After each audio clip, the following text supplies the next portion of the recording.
Ok, dans cette vidéo, on va voir quelque chose d'assez intéressant et d'assez important, en fait, qui s'appelle, en fait, c'est comme un mix entre deux éléments, de deux éléments, pas entre, mais de deux éléments, qui sont les components et les templates.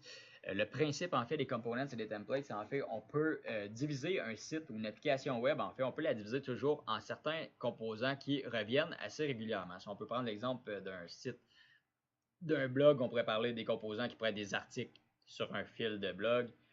Ça pourrait être des produits dans un truc de commerce électronique, ça pourrait être la navigation, ça pourrait être les images, la mécanique des images. Bref, on a plusieurs trucs qui reviennent un peu tout le temps et on va pouvoir les réutiliser comme ça dans plusieurs instances de vue et c'est plutôt puissant. Donc, le petit défi, c'est encore là de la nouvelle syntaxe. Donc, c'est un peu toujours le problème en JavaScript. On a toujours de nouvelles syntaxes et des façons différentes un peu d'écrire les choses et ça se complexifie un petit peu à ce niveau-là. Mais vous allez voir, c'est assez intéressant pour qu'on puisse prendre le temps de les utiliser. Donc, je vais aller dans mon app.js. Je vais simplement ajouter un component. Donc, comment on fait ça? On fait la classe vue.component. Et à l'intérieur de ça, on va mettre deux arguments. Donc, le nom de notre component. Donc, là, on va l'appeler compteur, par exemple.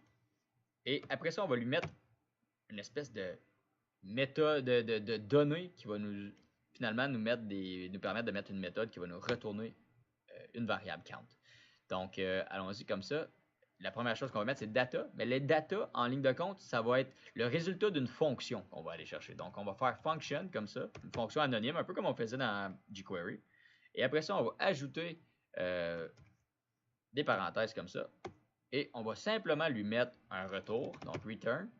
Dans le return, on va y aller un petit peu plus complexe pour se laisser de la possibilité.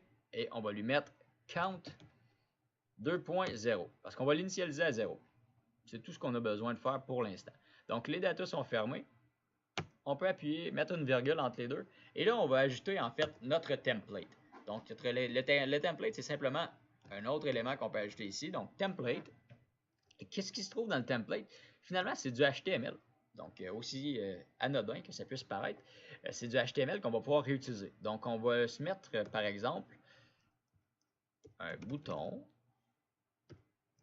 slash bouton, qu'on va appeler tu as cliqué, accolade, et là, on va l'appeler count, le nombre de fois, finalement. Donc, toutes les fois qu'il va appuyer, le nom du bouton va changer pour t'appuyer 1, 2, 3, 10 points.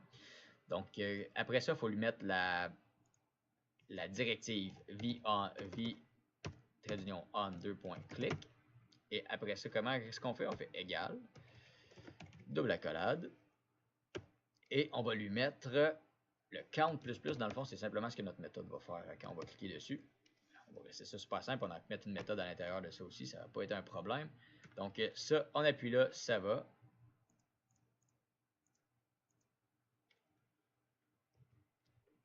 Et on va pouvoir la réutiliser. Comment est-ce qu'on va la réutiliser? Ben, il va nous falloir une nouvelle vue, une nouvelle instance de vue qu'on va pouvoir réutiliser.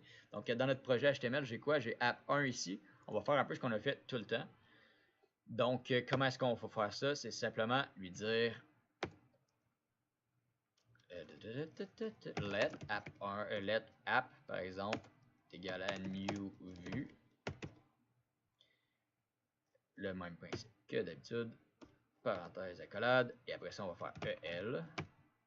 Qui était app numéro app 1. Et après ça, on va simplement lui mettre... En fait, on a juste besoin de ça. On n'a même pas besoin de mettre de data. Donc, on va lui sélectionner ça comme ça. Et on va retourner dans notre projet. Dans le projet, pour l'instant, il ne se passe absolument rien. Si on refresh ça, on n'a rien du tout. C'est normal. La façon qu'on l'utilise, c'est vraiment en HTML, mais en template. Donc, comment est-ce qu'on a fait?